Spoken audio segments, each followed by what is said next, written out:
खुलुमबाय आं दिनै JSPN 566 चेनेलनि मोनसे गोदान आपडेट होनो नागिरदों। बे आपडेटानो जाहैबाय बाक्सा जिल्लानि रुकुई हालामनि बेलेगाव मोनसे सोमोनांथाव जाथाय जादों। बे सोमोनांथाव जाथायानो जाहैबाय मार्बलनि शिवलिंग दैमायाव नुजादों।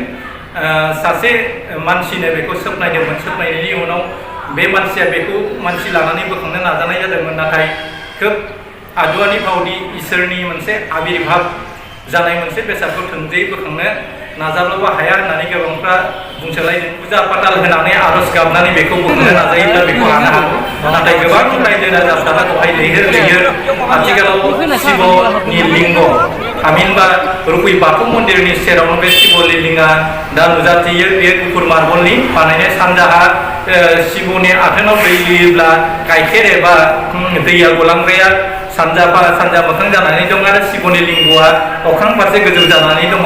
आरो बेखौ बोखांनो नाजानायाव बेनिफ्राय मानै जिबौआ थुंलेट बारना थांदों। दा बेनिफ्राय नुनो मोनो बेवहाय माबा मोनसे इसोरनि गोहो हाबनानै दं होननानै जों मिथियो। नाथाय आथिखालाव मोनबो धोरोम आफादनि मानसिफ्रा बेवहाय नुजाथिफैनो हायाखै। रुकुई ओनसोलाव गोबां गुरु बाथौनि गुरु दं, बायदिसिना नायखांग्रा दङ, बायदिसिना सुबुंफोर दङ। बिफांमोना थांनानै सानलाय हलाय बेयाव कमिटि दानानै होनानै बेखौ माबोरै बोखांनाय जायो आरो बेयाव मा आसलथे बियो सोरबा दोनफैनायसो ना बे इसोरनिनो मोनसे दैथाय हरजानाय मोनसे शिवलिंग नामा, बेनि सायाव रिसार्च खालामनायनि गोनांथि दं। आथिखालाव बे शिवलिंगखौ नायनो थाखाय लैहोर लैहोर मानसिफ्रा फैगासिनो दङ।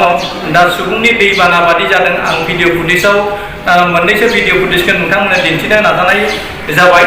नोंथांमोनाबो गोसो जायोब्ला बे शिवलिंगनि जि इसोरनि नुजाथिनाय बे बेसादखौ नायनो हागोन। नाथाय आथिखालाव बिनि थोंजों गुमुरखौ मोननो हायाखै। थारैनो बियो इसोरनि मोनसे रुप लानानै नुजाथिनाय ना सोरबा बानायनानै दोनफैनाय, बिनि सायाव रिसार्चनि गोनांथि दङ। नाथाय मानसिफ्रा धोरोमनि फारसे लोरबां दङखाय बेखौ थारैनो इसोरनिनो मोनसे गुन बा इसोरजोंनो दैथायहरजानाय मोनसे एरियायाव मन्दिर बानायजानो लुबैनानै आफा बोराइ बाथौआ बेखौ नुजाथिदोंबो जानो हागौ। मानोना बिनि साखाथियावनो रुकुई बाथौ मन्दिरा दं। बे बाथौ मन्दिरनि सेरावनो बे जाथाया जादों। बे सोमोनांथावना जाथाया बेसे सैथो बेखौ आथिखालाव दिहुननो हायाखै। बेखौ JCB लानानै बेखौ थारैनो मानसिफ्रा बोखांनो हायाखै। दा बेखौ JCB लानानै गय फाथै होनानै बोखाङोब्ला जानो हागौ बेखौ हागोन होननानै जों मिजिंथिनो हायो।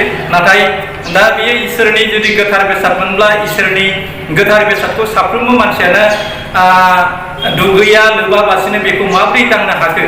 आरो बे इसोरनिनो मोनसे बेसादमोनब्ला मानसिफोरखौ मानो नारगारदिया? बियो मोनसे सोमोनांथावना मोनसे कुइसन जानानै दङ। दा थारैनो बेखौ गोथार मानसिफ्रासो बे इसोरनि साखाथियाव थांनानै बेखौ बोखांनो बा बे बेसादखौ दांनो हानांगौ। नाथाय साफ्रोमबो मानसियानो दुगैया लोबा मानसिफ्रानो थांनानै बेखौ दांदों आरो बोखांनो नाजानायखौ जों नुनो मोनदों। दा बे जाथाया बेसे सैथो बेखौ जोङो साननैसो उनावसो बिनि गोदान आपडेटखौ मोननो मोनगोन। दा भिडिअखौ आङो बांद्राय गोलाव खालामनो सानला।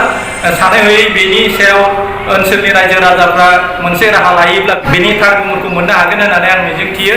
दा जायफ्रा आंनि चेनेलाव गोदान बिथांमोनखौ आंनि साबस्क्राइब खालामना लानो थाखाय खावलायनाय थाबाय। लोगोसेयावनो अल नटिफिकेसनखौ दाबायना ला, जाहाथे आंनि गोदान भिडिअफ्रा नोंथांमोननि साखाथियाव सहैनो हायो। जोबथा बुब्लियाव नोंथांमोननिसिम आंनि गोजौ बिखानि गाहाम हामलायनायखौ दैथायहरनानै दिनैनि आपडेटखौ आं बेखिनियावनो फोजोबनो नाजानाय जाबाय। एसेनोसै।